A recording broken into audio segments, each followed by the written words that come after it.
আমার ছোট্ট এই সংসারে হিসাব করে চলি বলেই কিন্তু স্বাচ্ছন্দ্যভাবে চলতে পারি। আসসালামু আলাইকুম। আজ যে যেখান থেকে আমার আজকের ভিডিওটা দেখছেন, আশা করি সবাই আল্লাহর রহমতে ভালো আছেন, সুস্থ আছেন। আমরাও আলহামদুলিল্লাহ ভালো আছি। আল্লাহর কি নিয়ামত, সেটা কিন্তু আমরা বুঝতেও পারি না সব সময়, আর আমরা কিন্তু সেটাকে অতটা গুরুত্ব দেই না।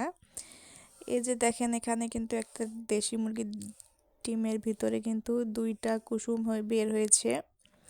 এটাতে কিন্তু আমরা অবাক। আসলে আল্লাহ চাইলে কত কিছুই না পারে। আর এদিকে আমার মেয়ের জন্য একটা জামার গলা তৈরি করেছি কুশি কাটার। তো সেটাও কেমন হয়েছে, ভালো লাগলে আপনারা কমেন্টে জানাবেন। আর আমরা যেহেতু গ্রামে থাকি, আমাদের বাড়ির আশেপাশে জায়গায় কিন্তু অনেক জায়গায় থাকে আর কি।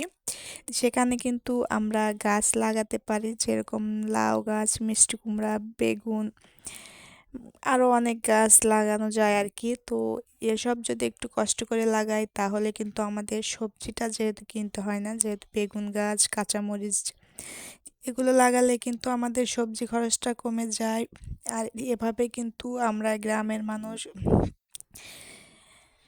স্বাচ্ছন্দ্যভাবে চলতে পারবো যদি সংসারের খরচটা কিছুটা কমিয়ে আনা যায়। এদিকে হাঁস মুরগি এগুলো পালন করলে কিন্তু আর কি অনেক উন্নতি হয়, যেহেতু খাওয়াও যায়। আর মুরগির কিন্তু ডিমও দেয়, আর ডিমটা থাকলে ডিমটা তো বাচ্চা যাদের আছে তাদের কিন্তু ঘরে সবসময় প্রয়োজন হয়। তো এসবই আর কি আমাদের প্রয়োজন।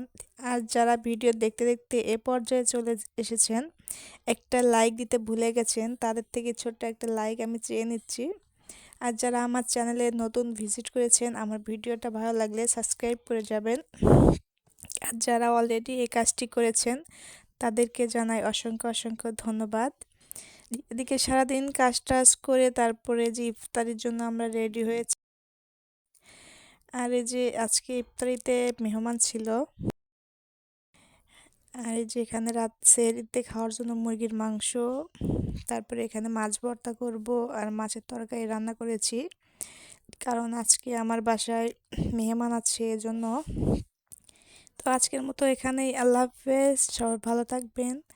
দেখা হবে পরবর্তী ভিডিওতে। আসসালামু আলাইকুম।